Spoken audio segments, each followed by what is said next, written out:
Black Star Network is here. Oh, no punches! I'm real revolutionary right now. Support this man, Black Media. He makes sure that our stories are told. Thank you for being the voice of Black America, Roland. Stay black. I love y'all. All momentum we have now, we have to keep this going. The video looks phenomenal. See, there's a difference between Black Star Network and Black-owned media and something like CNN. You can't be Black-owned media and be scared. It's time to be smart. Bring your eyeballs home. You dig?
Folks, today's Friday, October 14th, 2022. Coming up on Roland Martin Unfiltered, streaming live on the Black Star Network. Lots of questions remain regarding the death of a black man shot by police in Mississippi.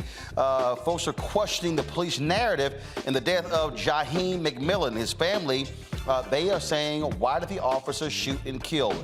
In Los Angeles, the new city council president, President Mitch says the council cannot move forward unless two remaining racist council members, both Latinos, resign. We will talk with the first black woman to serve on the LA City Council in nearly 10 years about what is going on in that city. Civic organizations across the country are doing what they can to ensure that all eligible voters are registered. We'll talk with Barbara Arnwine with the Transformative Justice Coalition about what is called the Votercade. Also, a Georgia county is now at the heart of a discrimination lawsuit filed by the U.S. Justice Department following the termination of two black men. And in our Education Matters segment, an optometry organization wants to create a pipeline for black students to get into the eye care field. Folks, lots to talk about, so let's go. It's time to bring the funk on Roland Martin Unfiltered, the Black Star Network. Let's go. He's got it. Whatever the miss, he's on it. Whatever it is, he's got the scoop, the fact, the find. And when it breaks, he's right on time, and it's rolling. Best believe he's knowing. Putting it down from sports to news to politics. With entertainment just for kicks, he's rolling. It's on go, y'all. It's Roland Martin, rolling with Roland now. He's funk, he's fresh, he's real.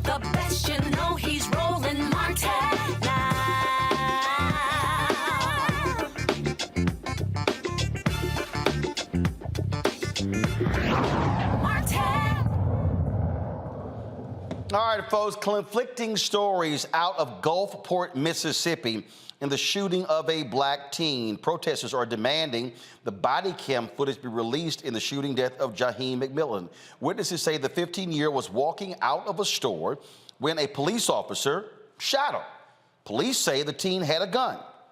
Now, they also say McMillan was involved in an incident involving several minors waving guns and chasing a motorist. Officers pulled the youth over in a Family Dollar parking lot. McMillan reportedly got out of the car and refused to comply with commands to drop his weapon. Police say the teen pointed a gun at them. An officer shot the teen in the head. One witness says she did not see McMillan with a weapon. Other witnesses say officers handcuffed the teen and did not render aid as he bled out in front of the store. McMillan was taken to the hospital where he remained on life support until Saturday when he passed away. Earlier this week, the Gulfport Police Chief Adam Cooper laid out the details of what police say what took place.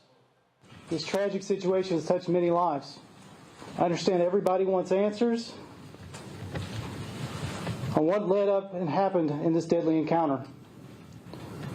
Words from me will do little to comfort the individuals involved. I will start with saying I've requested the Mississippi Bureau of Investigation take over the entirety of the investigation from the charges of aggravated assault to the officer-involved shooting in order for all circumstances and facts to be investigated by an outside agency. I will share with you now what I know. The Gulfport Police Department received a telephone complaint from a 911 caller about a motorist in a silver Kia Soul with a Georgia state license plate. Accompanied by several subjects later identified as McMillan, Bell, Thomas, Ellis, and Cooper. They were brandishing firearms at passing motorists and began chasing one of them. This occurred in the area of Highway 605 and Magnolia Street. This description of the vehicle is passed along with the tag information. It's distributed to our officers through the Gulfport Police Department Communications Division. The Kia Soul was located in the area of, the intersection of Pass Road and 8th Avenue as it was entering the Family Dollar parking lot. Two officers in two separate marked units entered the parking lot behind the vehicle. Immediately, two individuals exited the vehicle and began to flee. Officers exited their vehicles with loud verbal commands, giving them instruction to stop fleeing. One of the officers observed McMillan, who was armed. The officer gave chase to McMillan, gave orders for him to stop and drop his weapon. McMillan did not comply. McMillan turned both his body and his weapon towards the officer. The officer fired at McMillan. McMillan was struck by the bullet and fell.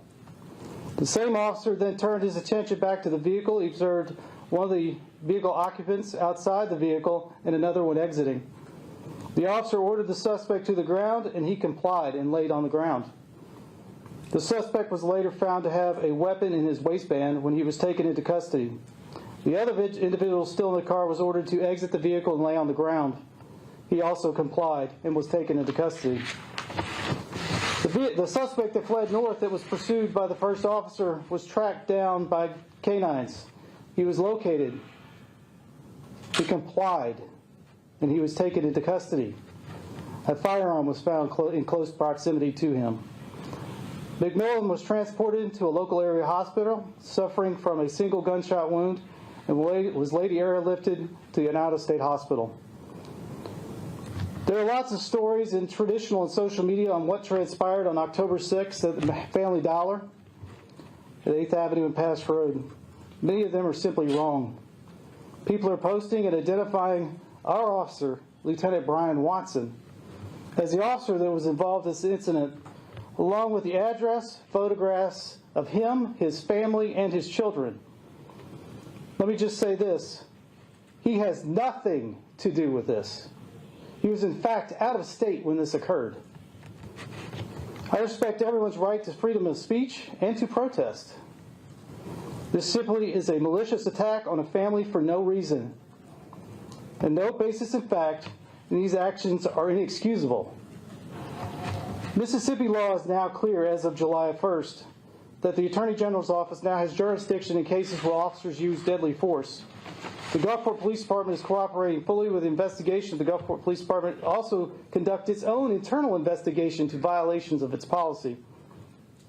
If any are found, it will be taken into consideration, and it'll be... Okay, Chief, keep going. I have turned over all evidence, radio traffic, 911 calls to our dispatch center, as well as all dashboard camera, body cam footage from this event. I've been assured by the Attorney General's office this will be a timely and thorough investigation. The evidence will be released, as always, upon its conclusion. And that's all I have to say. Thank you, Chief. Trying to get Attorney Ben Crump and Jaheim's mother on Monday's show. But look, let's just be clear. Until they release the body cam footage, we can't believe the police. Let's go to my panel. Dr. Jason Nichols, Senior Lecturer, African American Studies Department, University of Maryland, College Park. Michael Imhotep, host of the African History Network show. Matt Manning, civil rights attorney. Glad to have all three of you on the show. Matt, I mean, look, we're simply at the point because where we have seen far too many police officers lie that until that body cam footage is released, we can't accept the police's version. I can show you countless stories where the police said one thing happened, and then when we saw the body cam footage, it was a whole different story. You're exactly right. We can't take them at their word at this point because we've seen so many videos that show us what they said originally isn't the truth of what happened. Beyond that, what I found particularly troubling by Chief Cooper's statement is he spent so much time, rather than comforting the community and the family, so much time trying to chide the community. And if you noticed, he kept putting emphasis on the word complied. This person complied, that person complied. Your constitutional rights you still have whether you comply or not. So what's problematic about this is he's automatically putting everyone else on the defense and trying to set up this narrative that not only is this police officer and his family being attacked, but that, you know, the community needs to wait. And, you know, we did our due diligence by sending it out to an outside investigative agency. But all of that notwithstanding, I mean, this is a child. And for him to come out with that kind of callousness, I think shows you what we see in these cases. And you're right. We've seen way too many videos in the last few months, last few years, where what the police said originally didn't end up being true. So I'm surprised that they didn't get authority from the other state agencies to release this video if what they're saying happened actually happened, because that's usually what they do. Oh, absolutely. And Jason, you know, look, cops used to always, people automatically believed, and I think part of the problem that we have in this country right now is that the public, especially the media, mainstream media, automatically runs with the police version when these things happen. And so all of a sudden, their version of events becomes the official narrative. And so in essence, you're trying to disprove with what they say. Well, guess what? We're not going to buy your version. Last night, we had Justin Fairfax on talking about the case of Donovan Lynch in Virginia Beach, where he was shot and killed by the cops. Cop didn't turn his body cam footage on. And so, again, hopefully this cop did. So until we see that body cam footage, we're not believing him. Ben Crump represents the family in Houston. Cops laid out this whole narrative until we saw the body cam footage where they rolled up unmarked cars firing. Okay, never shouted, didn't see a weapon, nothing. So their initial story was a lie based upon what the body cam footage showed. I mean, honestly, you know, me being in the Baltimore area, I certainly know about the Gun Trace Task Force and what they did and the fact that they were able to make up narratives and actually plant guns on people that they wanted to arrest, plant drugs on some occasions. So this idea that we're all of a sudden supposed to always trust the police narrative when, in fact, we actually have the evidence through body cam and dash cam footage, it doesn't make sense. Just show us the material. Show us what actually happened. And as a matter of fact, one of the things that I think needs to be talked about on a nationwide policy standpoint is the fact that people should not be able to turn on and off their body cameras. It seems like each jurisdiction has a different kind of body camera. Some people can mute their body cameras. Some people can turn them on and off. So if they're going to commit a crime or something where they think involves force, who's going to turn on their body camera to put themselves through that kind of scrutiny? So it doesn't really make sense. Only time police officers would keep their body camera on is when they think the body camera will exonerate them or will help them in a situation. But giving police officers that option, particularly in high stress situations, even if they don't have bad intentions, doesn't make sense. The information is out there. Release it to the public. Be transparent. That's what police departments owe the public. No, and that's the thing. And we've seen examples. I think it was a story out of Ohio, Michael, where there was I think it was where the girl got into a fight. She had a knife and she was charging another girl, and people began to circulate the story. What did the police do? They immediately put the body cam footage out. So it shut down speculation, and that's what should happen. So I'm sorry. I am simply not going to believe what the police chief says, what the officers are to say, until we can see ourselves. If the video shows that he had a gun, the video is going to show that he had a gun. And so then if there are witnesses who say he didn't have one, if the video shows it, they're lying. But until we see that, I'm sorry. I simply cannot, in today's society, I cannot trust any version coming from the police. I don't care if it's a black cop, it's a black chief, or it's a white chief. Especially in Mississippi. If you understand the history of Mississippi, especially in Mississippi. So when we look at this, I read the article from ABC News and I listened to the police chief as well. And I have a lot of questions here. First of all, did you hear the police chief mention body camera footage at all? Yeah, he did. Oh, okay. All right. Because in the article here from ABC News, it didn't mention it. But if they had incriminating body camera footage that showed Jaheim McMillan with a gun, I think they would have released it already by now. Because this incident took place October 6th, 2022. If they had incriminating body camera footage of him with a gun, I think they probably would have released it by now. So, and another thing I want to know, okay, were there fingerprints on the gun? Were there his fingerprints on the gun that you retrieved? What caliber was the gun that you retrieved? Were there gunpowder burns on his hands as well? So there's so many, and what type of gun was it? So there's so many questions that I have regarding this situation. So I know the Mississippi Attorney General's office has jurisdiction over this case. I don't know if that's good or bad, to tell you the truth. I don't know. I just know Mississippi don't have a good track record. The state of Mississippi does not have a good track record when it comes to this. So hopefully justice will prevail. Hopefully we'll get more information when you have Attorney Crump on the show on Monday. Indeed. So again, we'll see what happens in that case. All right, y'all, let's go to Ohio, where the 8 Ohio police officers who shot more than 90 rounds of ammunition, hitting an unarmed black man about 60 times, they're back at work. Jayland Walker was killed in June by Akron police officers after a brief car chase. The officers had been on paid administrative leave since the shooting. Protesters have been marching in the streets since the officers were placed back on active duty in non-uniformed, non-civilian contact roles. Lieutenant Michael Miller released the following statement about the officers' reinstatement. Wasn't a rash decision, but one that was painstaking in fact. When we look at the staffing shortages that we have, nearly 50. If you add the officers that are out on injuries to that number grows. It was a difficult decision. Akron Police Lieutenant Michael Miller stated, we just want folks to understand that we understand, we get it, but we had to also be responsive and responsible to growing daily public safety needs of this community, including some of the violence that young people are being impacted by.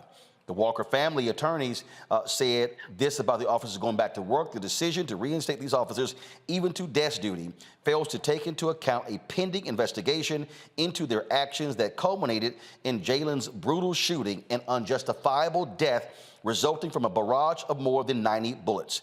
This decision undermines the legitimacy of the investigative process the Walker family has been asked to follow and which BCI has led to this point. On behalf of the Walker family, we call on the city of Akron to do the right thing and place the officers back on leave until the investigation has been completed. I get this whole idea of, oh my goodness, we have shortages, but the reality, Matt, is you don't want these folks involved in any sort of police capacity until you finish an investigation. 90 rounds? 8 cops? Absolutely.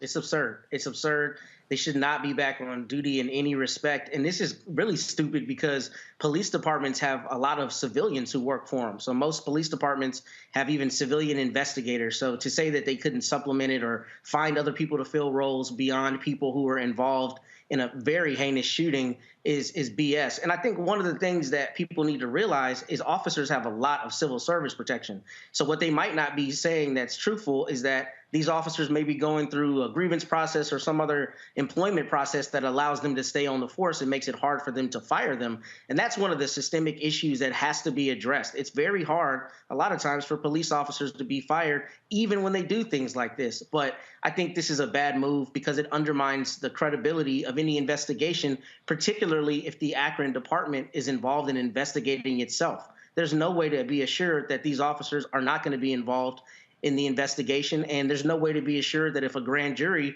doesn't return indictments that the fix isn't in. I mean, we know it is because it happens all the time, but this is, I think, even more problematic because it allows them access to the process. Michael? Yeah, this is shocking. Now, it is true that nationwide, there a lot of police departments are down or short police officers. Right here in Detroit, according to the reporting about 2 months ago, Detroit police are down 223 police officers. But to put these 8 back on the force, it's just ridiculous. Now, one of the things that Akron Police Chief Steve Milet should be doing and leading the initiative on, if they're not already doing this, is recruiting from the African-American community. If you're short police officers, you should be focused on recruiting from the African-American community to bring about more diversity and focus on these African-Americans becoming the type of officers that we all say that we want to see. Those that de-escalate situations, those that don't racially profile, those that only use lethal force as a last result. This is a grand opportunity, a great opportunity for something like that to happen. And I would say, and their recruiting efforts all across the country, I would say some of the first people that need to be applying to these police departments are the activists. Because now you can have a huge impact inside the police departments and in your communities as well. More and more police departments are putting in place duty to intervene policies, which means if you see something wrong and you're an officer, you're on duty, what have you, you can intervene to stop it. So instead of you standing on the sidelines, and I know a lot of the activists mean well and do good work, but instead of you standing on the sidelines and recording what takes place, you can show your badge and actually intervene and help stop it. So this is a grand opportunity across the country for African Americans to apply to these police departments and become the type of officers that we say we want to see. Jason, I mean, you're absolutely right. And I do think, as I listen to all of these police departments around the country talk about, how it's hard for them to find police officers, this is also means you might be wanting to change how you recruit type of officers, what you're looking for. Look, you keep talking about more resources going to them. Well, guess what? Pay up and go out and recruit folks, and let's see what happens. Absolutely. I think one of the things we want is high quality officers who want to do the job and want to do the job the correct way, as Michael said. I think one of the systemic things we need to do, and I know a lot of my activist friends disagree with me, but you need to pay cops more. Because in our society, when you pay someone more, you can expect more. You can expect the highest level of professionalism. And also, it's easier to recruit the right kinds of people. And the people, there are police departments out there where you barely need a high school diploma to become a police officer. And we don't want 19-year-olds out there on the streets with guns. I know when I was 19, I would not have been the kind of guy you would have wanted to stop you at a traffic stop, particularly if you're agitated. So again, I think, one of the things we need is high quality policing. In a lot of places, I'm sure that there are staffing shortages, but I think in a lot of places, people think you need more police, but when actually you need better policing. So we need highly trained, high quality police officers, and we also need to pay them well. Yeah, they need to be paid well. Absolutely. All right, folks, let's go to a break. We come back, more on Roland Martin Unfiltered, including the continuing drama with these racist council members in Los Angeles. We'll talk to a black city councilwoman about that very issue and what is happening there and why they still have not left 5 days after this audio recording became public. Folks, support us by downloading the Black Star Network app, available on all platforms: Apple phone, Android phone, Apple TV, Android TV, Roku, Amazon Fire TV, Xbox One, Samsung Smart TV. Also, you can join our Bring the Funk fan club. All your resources make it possible for us to do what we do. And so you can send check and money orders to P.O. Box 57196, Washington, D.C., 20037-0196. The Cash App is $RM Unfiltered. PayPal is R Martin Unfiltered. Venmo is RM Unfiltered. Zelle is Roland at RolandSMartin.com. Roland at RolandMartinUnfiltered.com. And of course, you can get my book, White Fear, How the Browning of America is Making White Folks Lose Their Minds. The book is available at Ben Bella Books, Amazon, Barnes & Noble, IndieBound, Bookshop Chapters, Books A Million, Target. Download it on Audible, or you can also order the book through your favorite black bookstore. We'll be right back.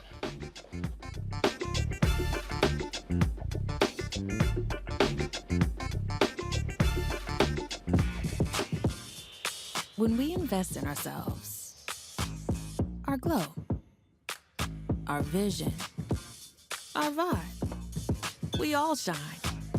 Together, we are black beyond measure. Libraries empower the community with education. Liberia Economic Development Initiative, LEDI, is hosting the International Life Changers Awards and Liberia's bicentennial to celebrate LEDI building the country's first modern public library and technology center. Join event host Roland Martin. Our honorees: Reverend Dr. Jamal Bryant, Zernona Clayton, Thomas Dorch Jr., Dana Lupton, Dr. Tammy Graysteel, on October 29th at the CNN Center, Atlanta. There are no public libraries in Liberia, but together we can change that. Get tickets at ledinow.org. When we invest in ourselves, we all shine. Together, we are black beyond measure. You know what's on the ballot. It's not just legislation and policies we believe in. It's democracy. Our democracy. There's a choice on the ballot between freedom and fear, between cruelty and compassion, between chaos and community, between voting or violence, and the end of rights generations have fought for. The extremists have a plan, a roadmap for a nation where your voice is silenced and your vote is a memory, where they count their votes and cast ours aside. That's why this year, this fight, this vote is so important. Register, engage, volunteer, fight back against the disinformation and despair, and most of all, vote, because your vote is all that stands between our future and theirs. Hatred on the streets, a horrific scene, a white nationalist rally that descended into deadly violence. White people are losing their damn minds. As an angry pro-Trump mob storms the U.S. Capitol, we've seen shooting. We're about to see the rise of what I call white minority resistance.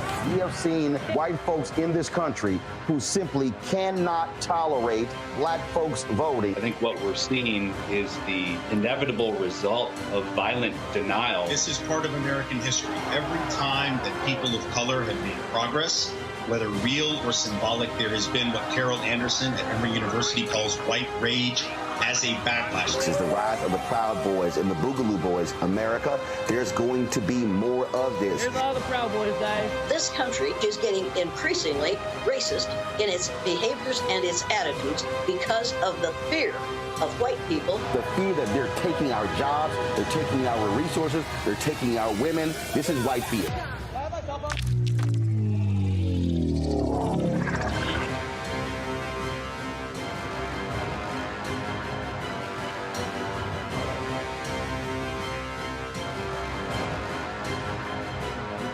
Hi, I'm Vivian Green. Hey everybody, this is your man Fred Hammond, and you're watching Roland Martin, my man, Unfiltered.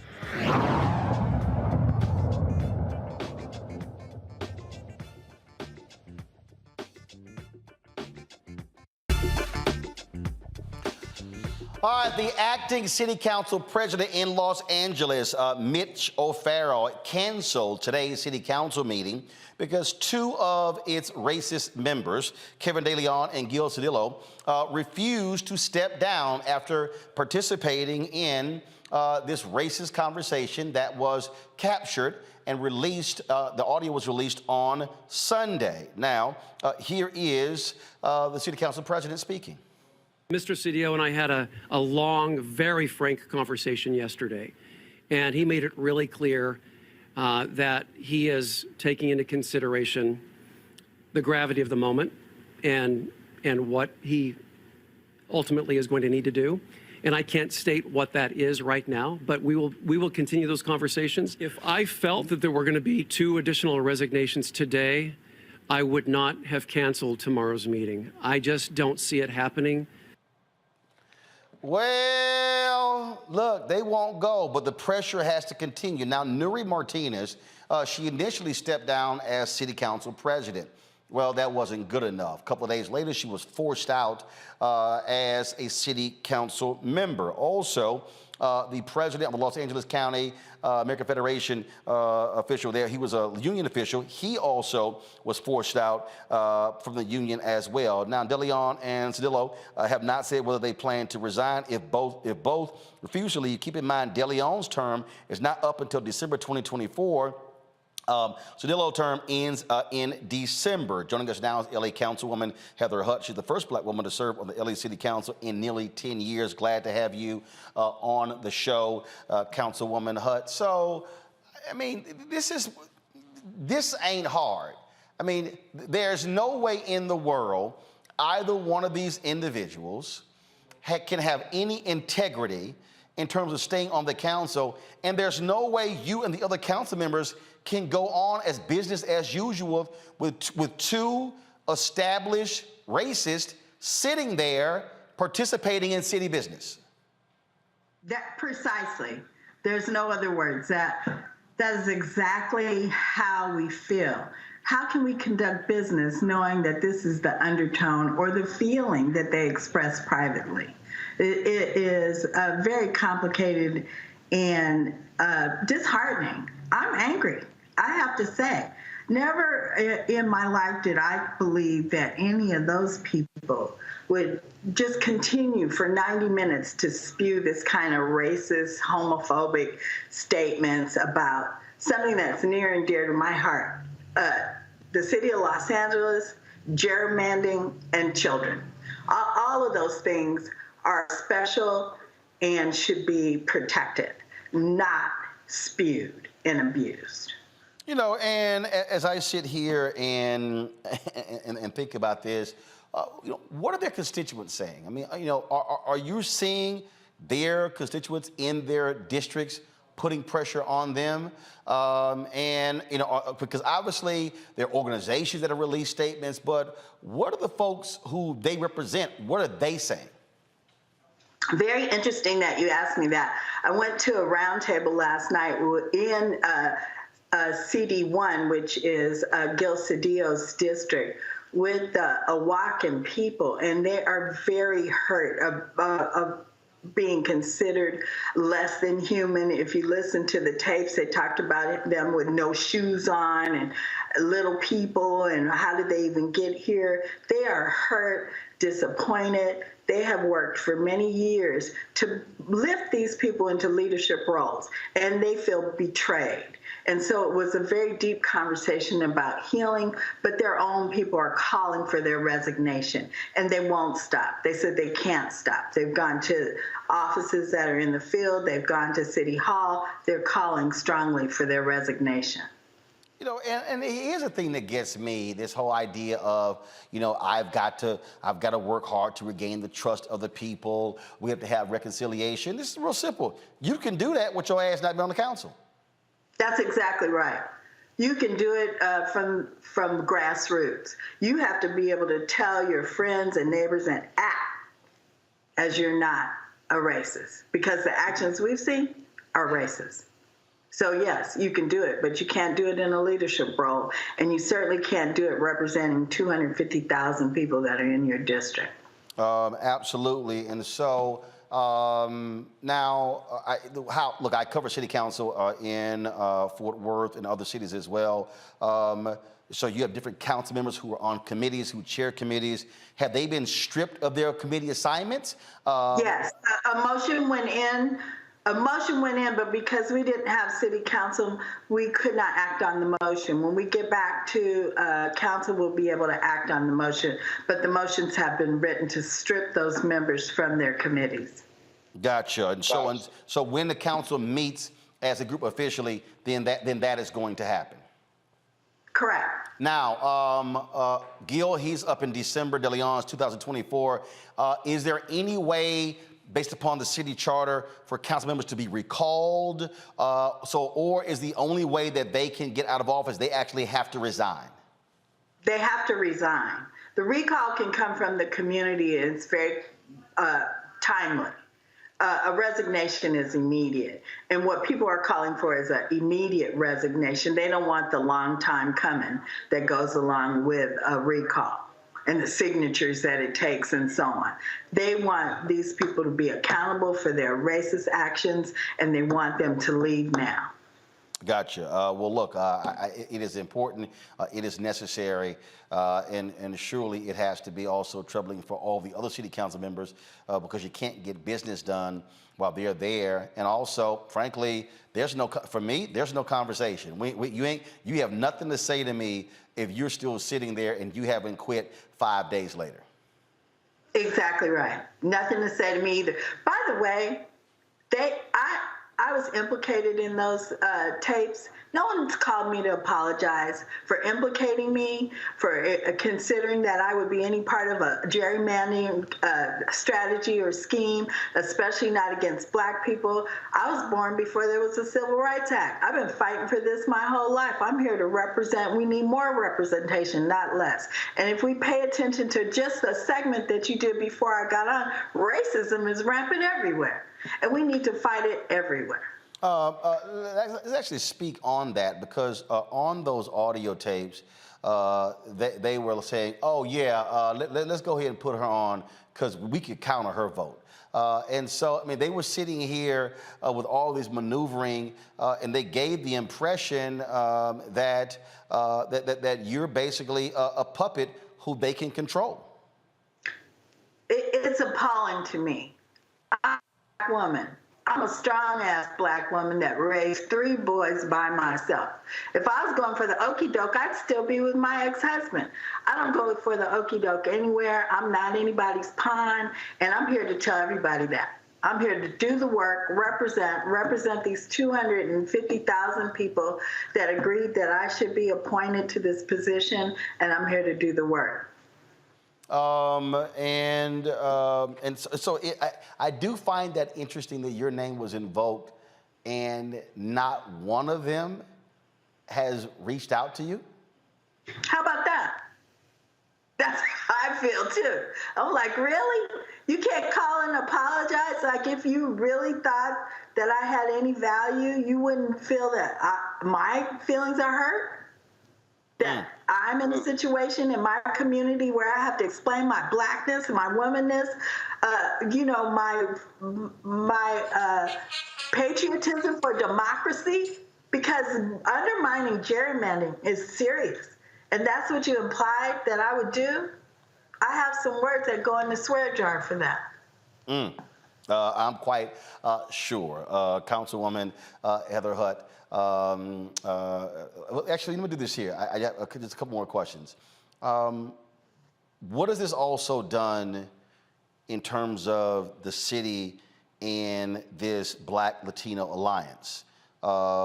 Surely it's now fractured. Surely you have people, you have now distrust. What is happening with other elected officials, other organizations, to frankly not allow this to go forward as if that somehow that represents how Latinos or Latino elected officials in Los Angeles think about African Americans and think about this notion of power? So we have another Latina woman on the council, Monica Rodriguez, and she reached out to me on Sunday night before we even went into a regular work week, apologizing and saying that all Latinos are not like that. Well, I know that. If I thought all were like that, I'd be just like them, putting everybody in an all bucket. So I know better than that. I'm inspired right now because when you look at the film of people that are in the city council chambers or the ones that are outside the chambers protesting and asking for them to resign, they're of all colors. And I'm inspired by how people are trying to come together to make a general statement that this is not okay.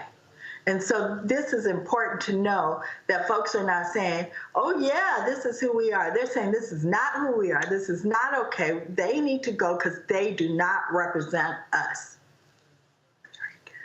Questions? Let me do the questions for my panelists. I'm sure. Let's see if they have anything here. Jason.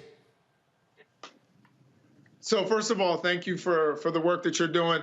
My question is, with the gerrymandering and the things that are going on in your in the city of Los Angeles, what is the fix there? Because a lot of people have actually brought up the fact that 48% of Los Angeles is Latino, but there are only, I think, 4 members on the committee. Is that actually something that needs to be fixed, or is that something that they were just trying to grab more power? I can answer this in a strange way. First of all, I can't think how they could think. So I can't answer you about what they were thinking about, because I'm not thinking like that. The second thing to know is the Department of Justice is going to look into this, and they'll give us those kinds of answers. I can't give you those answers. And I can't presume to think about what their ideas were. Can you? Can you figure it out? No. We don't know. Okay. All right. Thank you. Michael. All right. Thank you, Councilwoman Heather Hutt. Can you give us more details on the gerrymandering issue? What was the effect going to be? Because I was searching for this and I didn't really see this information. Can you explain the gerrymandering issue and the effect it would have, especially on the African-American community there in Los Angeles? I think I can. What they said in the tapes is that they could move the lines around so that there would be more of a Latino voting bloc in that space, which causes erasure. There wouldn't be an opportunity for any other race to run in that space, so that they could have control of more seats on the city council. Okay. So the idea was to move when you're doing redistricting, the idea is to move the lines around so that you put a greater population in various spaces so that the vote would be significant. Okay. All right. Thank you. Matt. I have a 2-part question, Councilwoman, and thank you for being on this evening. So the first question is, what happens in the event there is like a lawsuit or there's a belief that the city council has engaged in gerrymandering? Does the California legislature step in? What happens in that instance? And then the second question is, when is the deadline for the new maps? Because I know cities around the country are dealing with this with the new census data. So what is the time frame during which the city council has to actually make remedial measures? The new maps occurred in December 2021. This conversation they had was October 2021. So we are currently living in the new space. I was appointed to this seat on September 2nd, 2022. So I have only been in this space for 42 days. So not a part of the history that put us in the maps. And we're set now. When the Department of Justice comes in, they'll let us know what kind of changes need to occur. All right, then. Look, we certainly appreciate you joining us and sharing your perspective with us. And again, we certainly hope that these two resign so y'all can get on with the business of Los Angeles.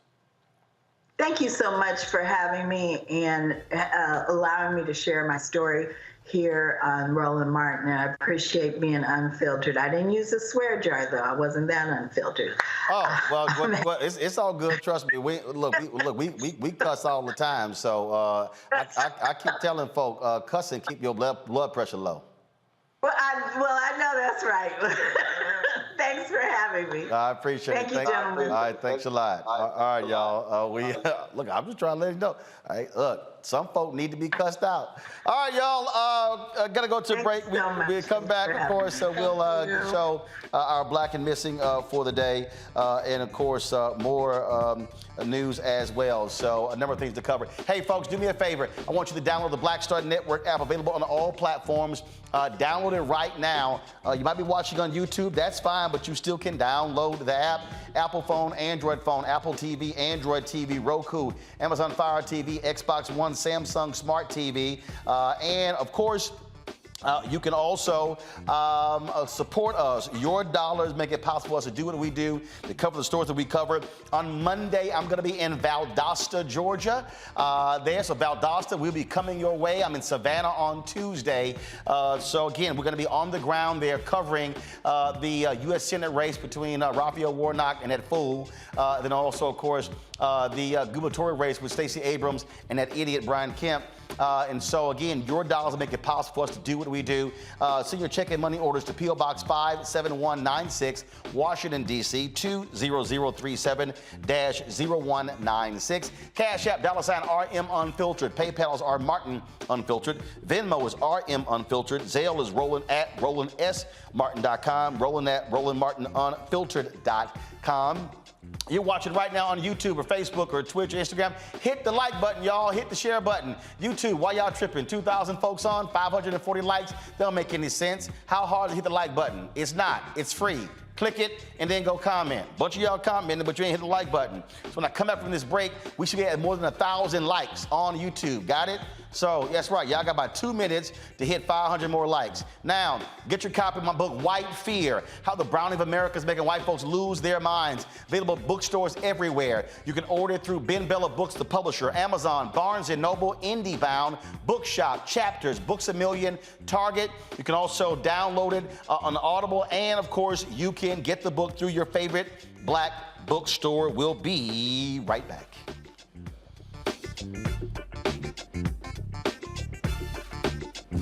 When we invest in ourselves, we're investing in what's next for all of us. Growing, creating, making moves that move us all forward. Together, we are Black beyond measure. Pull up a chair, take your seat at the Black Table with me, Dr. Greg Carr, here on the Black Star Network.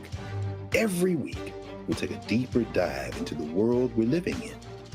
Join the conversation only on the Black Star Network.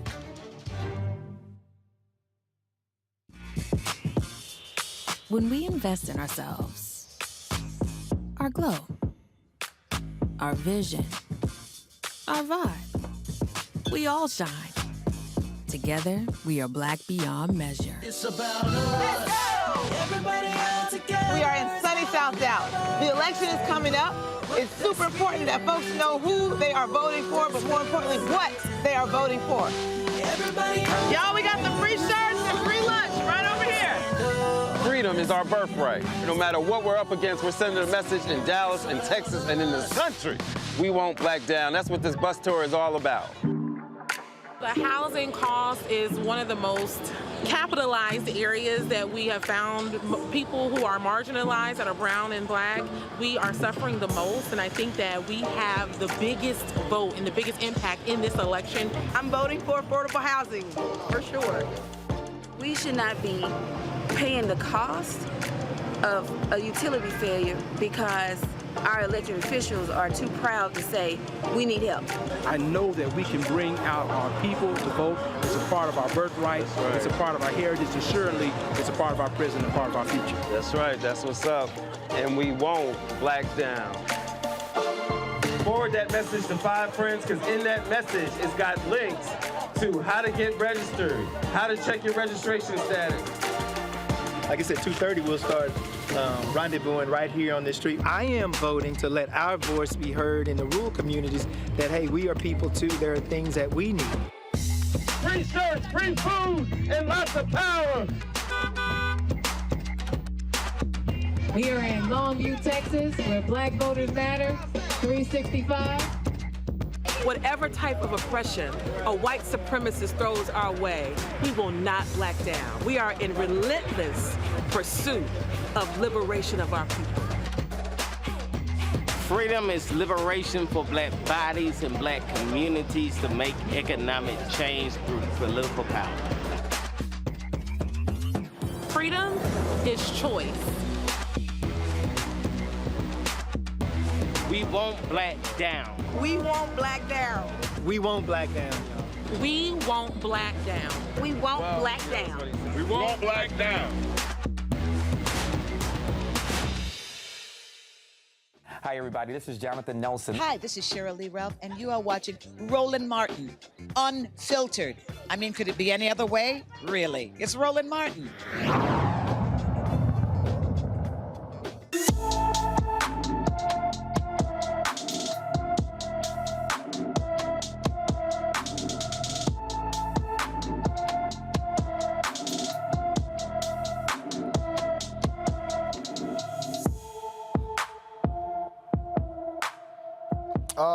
Cherie Wright has been missing from Little Rock, Arkansas since September. Folks. The 14-year-old is 4 feet 10 inches tall, weighs 80 pounds, with brown hair, and that may be dyed red and brown eyes. Anyone with information about Cherie Wright should call the Little Rock, Arkansas Police Department at 501-371-4829. That is 501-371-4829. Folks, a 7-second video of students reenacting the death of George Floyd at Louisiana High School during homecoming activities is circulating on social media. Take a look at this video.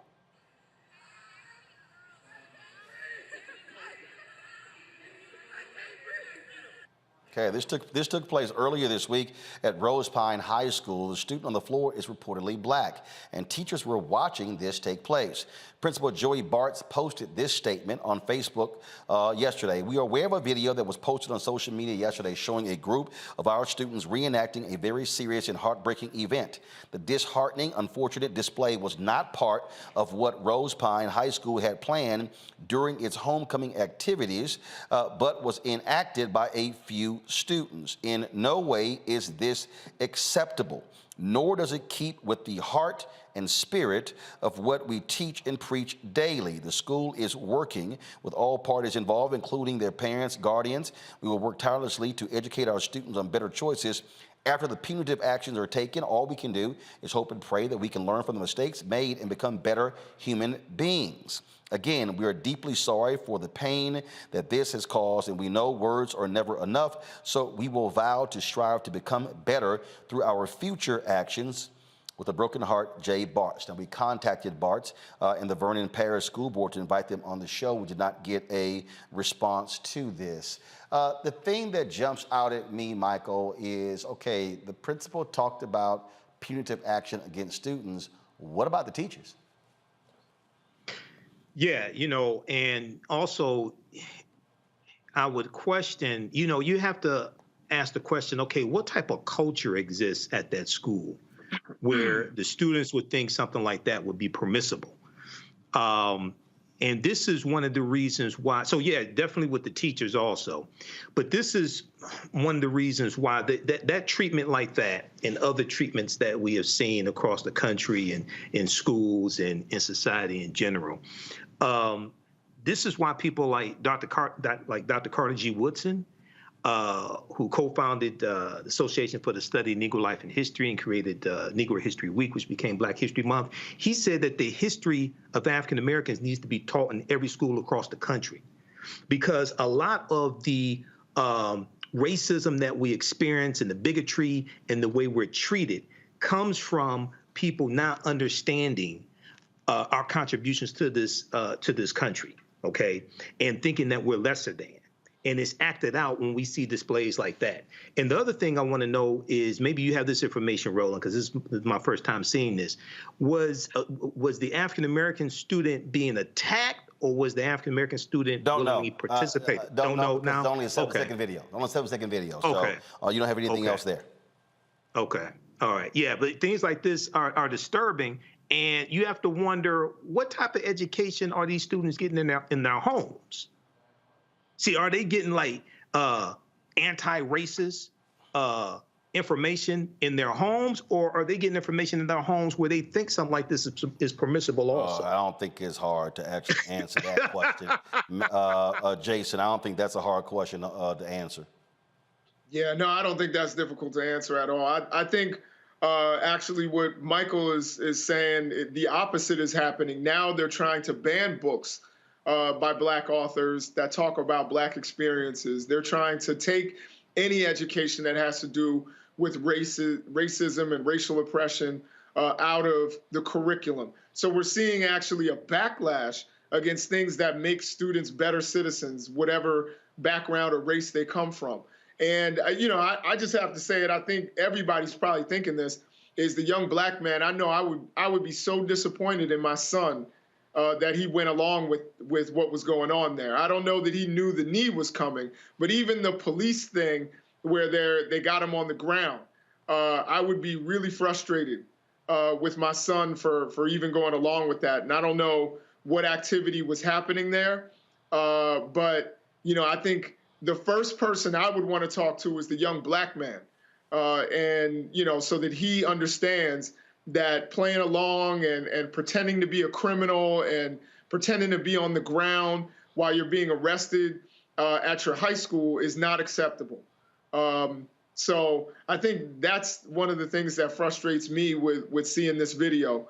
And certainly we need education, as Michael was saying, we need education that students can learn, where they actually become good citizens as they leave the school system. Not just, everybody says, oh, just math and reading and science. But no, we need actually to learn about what it takes to be a good human being and a good person and what's acceptable in our society. This idea that all of a sudden people are going to, come out and be anti-racist has never worked before. So why are we moving away from teaching kids and exposing them to books and to ideas that will make them good citizens? Absolutely. And at the end of the day, Matt, you've got to hold teachers accountable. They're supposed to be teachers. If they break up fights, they sure as hell should have said, "What are you fools doing?" And that should have been a teaching moment right on the spot.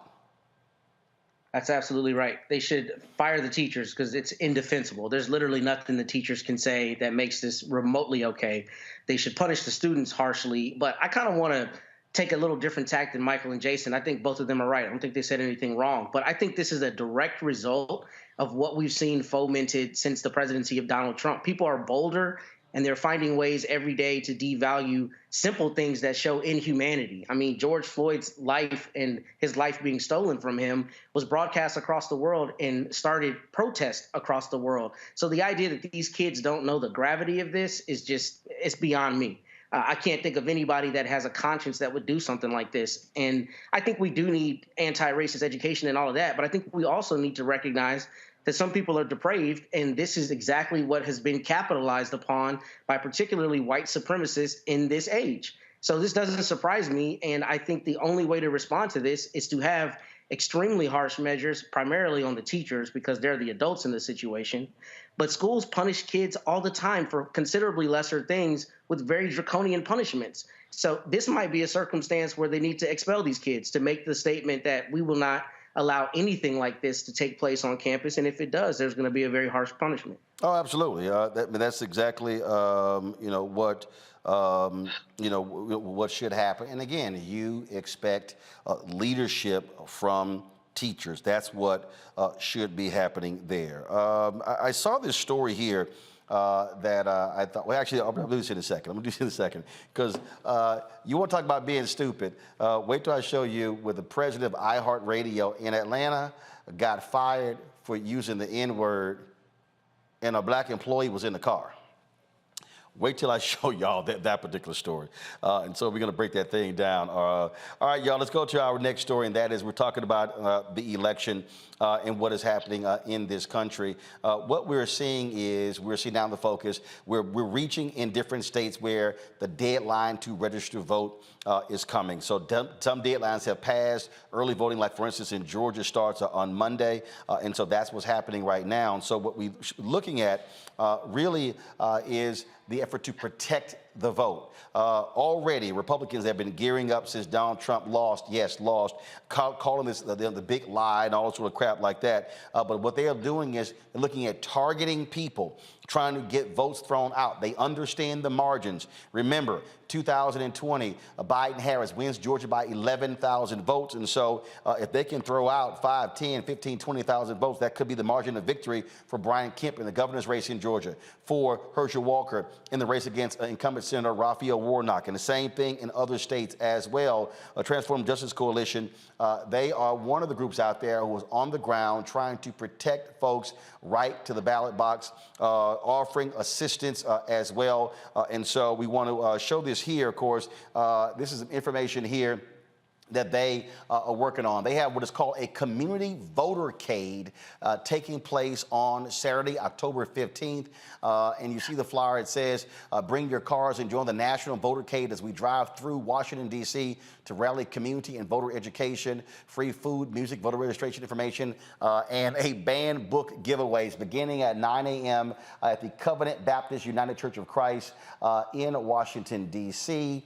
And so this is one of many efforts, many groups that are out there doing the work on the ground, y'all, on the ground to get folks to vote. That's what's happening right now. And so joining us right now is Barbara Arnwine. She's the president of the Transformative Justice Coalition. Kim Crenshaw, she is, of course, a civil rights activist. Glad to have both of you here. And before we go, so we got to get Kim back because we were supposed to have an hour-long conversation with Kim on critical race theory because these people still out here acting stupid.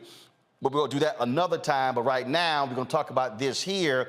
Barbara, these type of events, explain to folks why they are important because some will say, well, all right, fine, you know, okay, and you out, Black Voters Matter out there, you're passing out free food, things along those lines. But a lot of people don't live and breathe this stuff. They don't even know that an election is going on. Absolutely. In fact, recent polling data has shown that in some African communities, only 50% of Black folks knew that we have an election November 8th. That's data from about a month ago. We are determined to turn that around. And so we have been on the road. This is our 7th day rolling voter justice tour.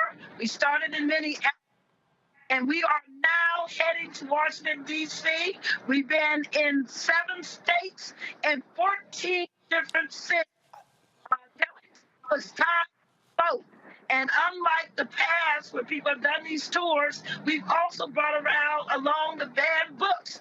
Because when they're saying that we need the vote, we also need the free eyes. We need to free the capacity to free the books so that people learn about our racial past so that we can do better in the future.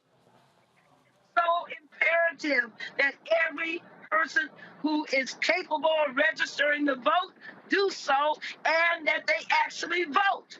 It doesn't mean anything if you register and you don't turn out to the polls. We need you to vote November 8th, 2022. You know, Kim, I keep saying this. And I've done all these interviews in the past 2 weeks dealing with my book, White Fear. And folks ask me, okay, well, you say that we have to maximize that opportunity. And what I keep trying to walk people through is, this is a perfect example. If you've got 500,000 African Americans living in a city, and let's say 500,000 African Americans in a city who are eligible voters. They are of voting age. And then 300,000 of the 500,000 actually register. Then 150,000 of the 300,000 actually vote. Well, that means only 150,000 out of 500,000 African Americans who are eligible vote. And then somebody will say, whoa, that's 50% of all blacks who are registered. Yeah, but that's 150,000 who voted. It's 350,000 who didn't vote. So the reality is, when we maximize our strength, we literally can determine elections. And that is precisely why there is so much effort to make sure that we don't vote. That's why we're out here on the road, Roland. That's why we're telling people that there's an election. But more importantly, we're trying to tell people why it matters that they vote. Yes. I am so, shocked and surprised to hear about the George Floyd reenactment. And at the same time, this is precisely one of the reasons why we're on this tour. Because what we're trying to do is to link the effort to suppress the vote with the effort to suppress anti-racism. We're giving away 6,000 books because these are precisely the books that are being banned in our schools. And the reason why, of course, is because after George Floyd, because after all of the millions of people who came out demanding solutions to racist police violence, demanding solutions to structural racism, those who don't want us to exercise political power created this boogeyman called critical race theory. And they're using it to ban books. There are more books being banned, and the majority of these books are being written by people of color, queer people. They're all about how to make our democracy work better. They're being pushed out of the curriculum, and I think the story that you started with shows exactly what the consequences of that are. So we're giving away 6,000 books. We're calling our part of the campaign From Freedom Writers to Freedom Readers. We hope your listeners come out and join us tomorrow in all the places we're going to be until we their vote on and get their read on. And that point right there about these banned books. I mean, what these people are doing, and I have these people, Kimberly and Barbara, who literally drive me crazy, because you get these new fools, and they come on and they say, "Oh man, all you doing is shilling for the Democrats," and I keep saying, y'all, there are two parties on the ballot. There's the Democratic Party and the Republican Party. And when I explain to people, I'm like, let me explain to you what the right is doing. They hate critical race theory. They hate diversity, equity, and inclusion. They hate equity. They hate multiculturalism. They hate affirmative action, even though white women have benefited more than anybody else. They hate any conversation dealing with the issue of equity. They do not want to see parity. They don't want to see any of that. And what they are doing is using political power to actually stifle teachers, to stifle parents, to stifle professors. What Ron DeSantis is doing in Florida, what Greg Abbott is doing in Texas, what the legislatures are doing, what Brian Kemp is doing in Georgia, is going all across the country. Now, folk can sit at home and they can have these silly discussions about, I think you're wrong for who you're supporting. But let's be clear, the agenda that they are focused on, they've made it clear. They want to wipe out any potential black gains. They do not want to see more black professors, more black teachers, more black contracts, and they're not even hiding it anymore. So I've never said the Democratic Party is perfect. I have whooped their ass when needed, but when I do know when I'm staring at an existential threat, I'm not going to be dumb and act like it don't exist. Barbara, then Kim. Yes, and that's why we're saying to people who sits in these offices determine your whole life. I mean, people say that they care about Black Lives Matter, but if you do, then you're voting sheriff. You're voting for your district attorney. You're voting for your attorney general. You're going to vote for your clerk of court. You're going to vote for every position, the district attorney. You're going to vote for all those positions because they all determine if our lives matter, how we're treated, and what occurs. People only want to vote presidential. Beware, people. You got to vote midterm. You got to vote for your governors. You got to vote for all the members of the House of Representatives in the United States Congress. Oh, you got to vote for those senatorial seats. You got to be about the change that is required in this country so that Black excellence can excel, can achieve, can be manifested. But these folks want to put us down, and they want to be retrograde. Talk about they want to go back to the 1950s when people like us couldn't even be on TV like we are now. And Barbara's so right. One of the reasons why this is such an important moment is that there's a direct relationship between the attack on racial injustice and the attack on our democracy. One of the aspects of this debate that is so, I guess, disconcerting, Roland, is that too many people are sitting on their hands in the face of this effort to attack critical race theory by saying, well, we don't know what it is. We don't teach it in the public schools. That's a distraction. As you point out, what they're really trying to do is to make anti-racism unspeakable. And when they make anti-racism unspeakable, they make racial injustice unachievable. And we can't have a democracy without racial justice. There is no daylight between the fight for racial justice and the fight for our democracy. So people need to get off of their hands. They need to recognize that the midterms are those elections that decide many of the local offices. That's what has led to school boards that are trying to ban books by Toni Morrison, ban books by Ta-Nehisi Coates, ban books like Critical Race Theory, The Bluest Eye. I can go on and on. You got to see what they're doing under this attack on critical race theory, and you got to say, we've got something to say about this, and start on November 8th. You know, Roland, I just want to add one other factor. We just left Morgan State University earlier today, and it was shocking that one of the professors told us that most of the students that come have never seen a library, that they haven't had access to books, haven't had access to civics. None of that's being taught. There is a real attempt to deny us, just like they did before when we couldn't even read or write without being considered a criminal, when it was illegal for us to read or write.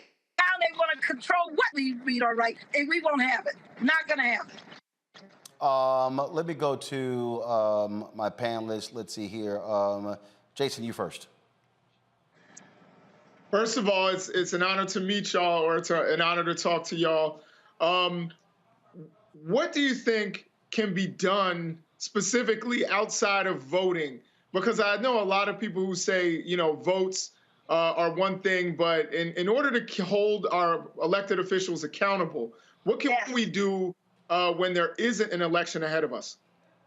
Well, we have actually been speaking about that aggressively, about the need be active politically 365. Don't think it's only about election day. It's about making sure that people that you basically hire, I said, but that you vote for into office are held accountable, that they do their job. If you're not showing up to these school board meetings, showing up to these city council meetings, if you're not calling these senators and representatives when you see that they're voting wrong, if you're not holding the saying, hey, I voted you in, I'm going to vote you out, you got to make sure that you are a democracy advocate 365. And I just want to underscore Barbara's point about showing up to the school boards. One of the reasons why this attack on anti-racism grew so quickly is because of the media's ability to go to these school board meetings and see white parents outraged about this lie that their children are being taught to hate themselves. What we didn't have was footage of black parents going to school boards being outraged that their children are being taught the truth about this country. And if we don't show up and show out, not just on the election, but every time decision is made, then this is precisely the consequence of it. So we've got to look at this as an example of how bad it can get and say, never again. That's why we're calling this, the good trouble. We're calling this from freedom riders to freedom readers. We've got to say no to this in the same way that we said no to segregation. Matt. Well, I want to echo Jason's sentiments. It's truly an honor to be on with both of y'all. My question is this: how have you decided where the stops on the tour are going to be, and when will you be in Texas? Because we definitely need y'all down here bad. Well, you got to know that one of our biggest partners is Black Voters Matters, and they've been doing the We Won't Black Down in Texas, and so that's one way we do it. The good news here is that there's 8 partners. We are working all across the country. Arkansas, we heard you. You want us to come? We've been listening to all these states that want us to come, and guess what? For 2024, expect us. We will be there. We're going to do a larger tour. This time we're doing 14 states and 26 cities. Honey, get ready for the next rollout. And in the interim, we're going to be training, like we just finished doing, Gen Z and millennials to be voting rights advocates. I want you to know we trained 37 already in this tour. 11 of them have shown up to be active. They're registered. One met me the other day and said she just registered 55 people. She went back out and registered another 100. I want people to understand, invest in our youth, invest in them as we build the newest, largest voting bloc in America, which will be young people. And I just want to add that we are going to, so we're ride or die on this. We're going to be on this. And in the meantime, to learn more about critical race theory, about anti-racism, about implicit bias, we at the African American Policy Forum are going to continue facilitating and building. We have Critical Race Theory Summer School on demand right now. Go to www.aapf.org and you can sit into 120 classes. When this tour is over, we're going to have book clubs for all those who signed up to get one of these books. We're going to be ready for 2024. We're not going to let people tell us what ideas are legitimate, what we can read, what we can understand, and that's going to empower us to use our vote in the way that's necessary to save our democracy from what we're facing right now. Michael. All right, sisters, Attorney Barbara Arnwine, good to talk to you again, and our esteemed Professor Kimberly Crenshaw, great having you on. I played some of your clips on my show to educate people on critical race theory. You were absolutely correct when you talk about the school boards, because Stephen K. Bannon said that the way to political power is through the local school boards, and a lot of our people don't understand that. Before you leave, give us your social media information, because I need to get in contact with you all. But Professor Kimberly Crenshaw, can you just give us a brief synopsis of what critical race theory actually is? Because people like Christopher Rufo have totally distorted it, and a lot of our people are confused about what critical race theory is. Yeah, so I'm so glad you asked that. And let me just point out, Christopher Rufo and all of his ilk say repeatedly, they care what critical race theory is. They couldn't care at all. What they're trying to do is take critical theory and use it as a Trojan horse. So let me tell you what critical race theory is based on what they have attacked. Critical race theory is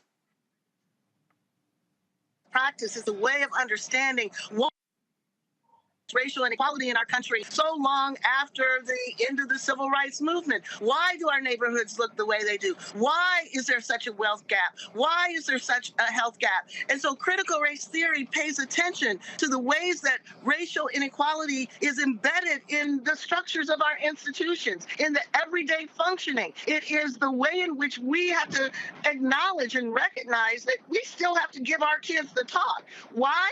Because police departments are still places in which anti-Black violence is regular and reinforced every day. It's the same kind of reason why We have to put our hands on our steering wheel when we see the lights in the rearview mirror.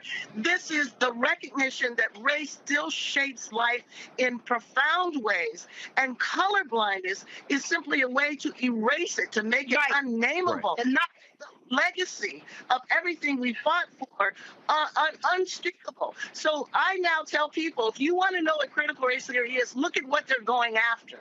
Look at the fact they're going after the bluest eye. Look at the fact that they're going after the 1619 Project. Anything that tells the truthful history and contemporary consequences of anti-Black racism is what they are framing as critical race theory. So you don't have to be a critical race theorist. You don't have to be a law student or a law professor to know that what they're coming after is you. If they're coming after you, then you sure enough better show up on November 8th. That's right. Yes. Right there. All right, thank you. We certainly appreciate it. Thank you so very much. And Kim, I promise we will have you back because I want to have, again, a one-on-one, a thorough conversation because, and not only how we deal with this, because it's not going away. I laid this out in my book, White Fear. This is where we are and how they are going to be operating, because they are attacking anything that deals with the issue of race, that deals with equity. It does not matter. Even Dr. Oz, that fool was running around, Mehmet Oz is running around saying that the Black Lives Matter movement was hijacked to talk about race. Well, it starts with Black Lives Matter, dumbass. These are not bright people. Barbara Arnwine, Kimberly Crenshaw, we certainly appreciate it. Thanks a lot. See you tomorrow, D.C. All right, absolutely. Thanks a bunch. Hey, folks, I was going to go to a break, but let's do this here. I want to dip into, are they still debating in Georgia? So let's just dip a little bit into the debate between Senator Raphael Warnock and that idiot Herschel Walker. And just because he said something doesn't mean it's true. I have supported our police officers. I've called them and I've prayed with their families, like those officers lost in Cobb County when they were killed, doing what police officers routinely do. You can support police officers, as I've done, through the COPS program, through the Invest to Protect program, while at the same time holding police officers, like all professions, accountable. One thing I have not done, I've never pretended to be a police officer, and I've never threatened a shootout with the police. Well, and now I have to respond to that. We are moving on, gentlemen. I have to respond to that. And you know what's so funny?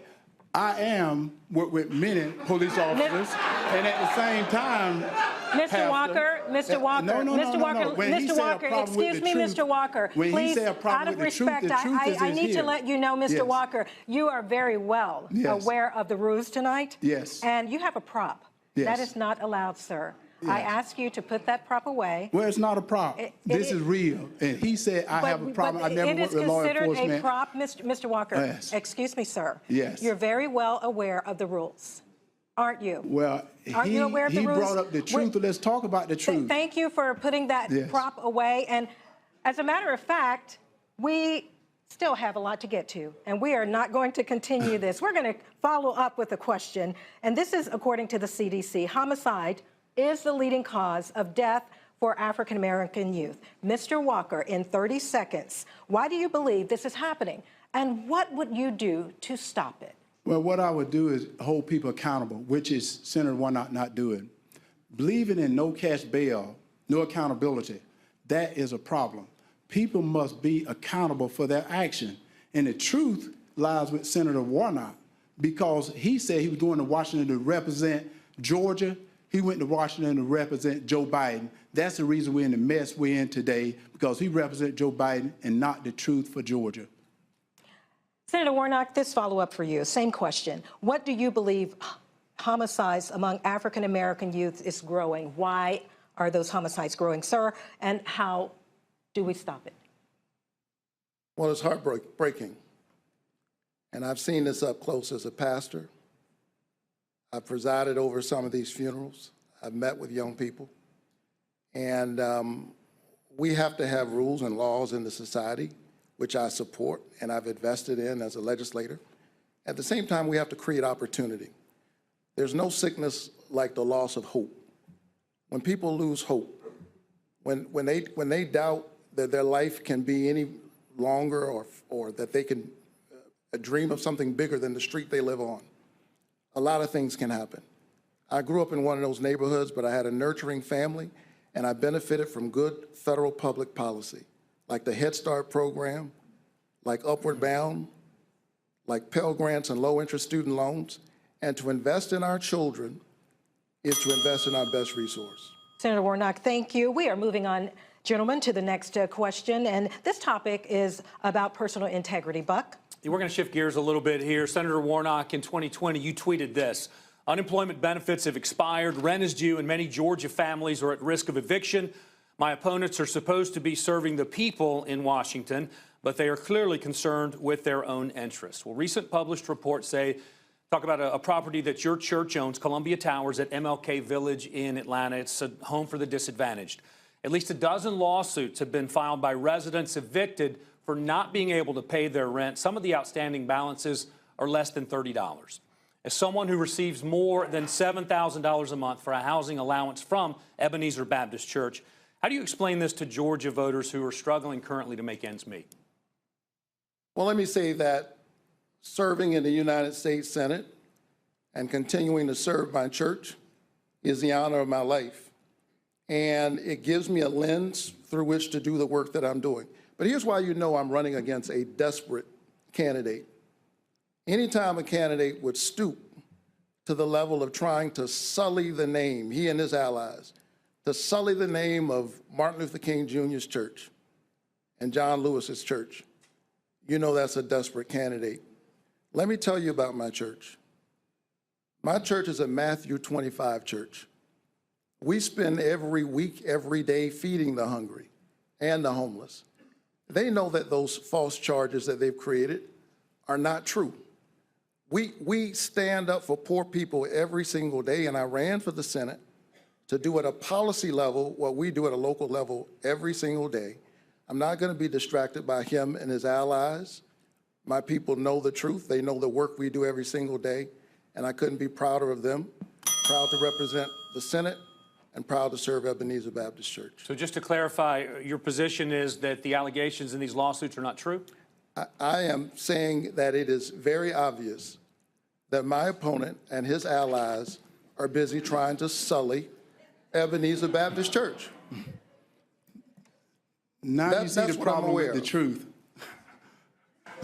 Switching gears a little bit here, sir. Your ex-wife filed a lawsuit asking for increased child support, saying that she had to pay for child care on days that your duties as a senator interfered with your parenting time, and citing significant increases in your income. In 30 seconds, what is your response to that lawsuit?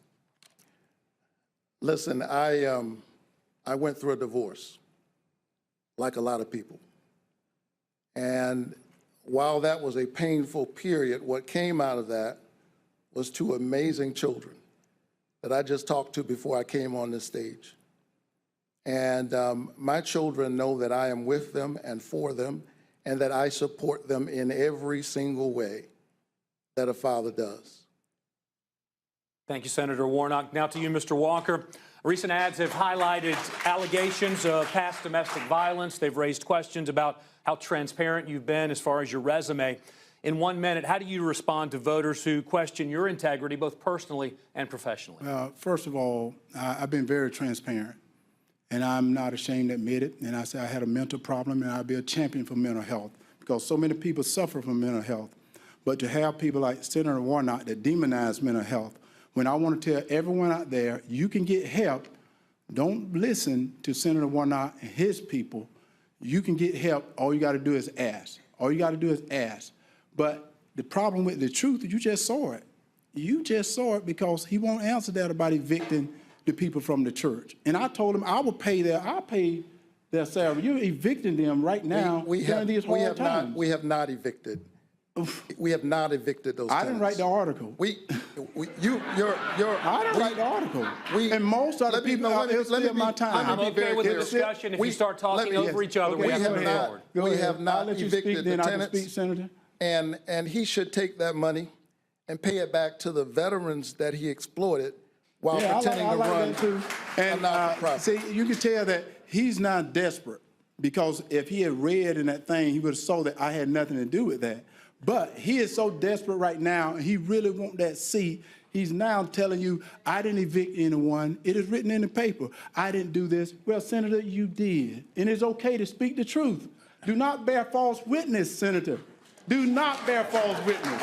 Mr. Walker, to keep this moving, I want to follow up with you. You have been very open on your, Senator Warnock, we need to move forward here.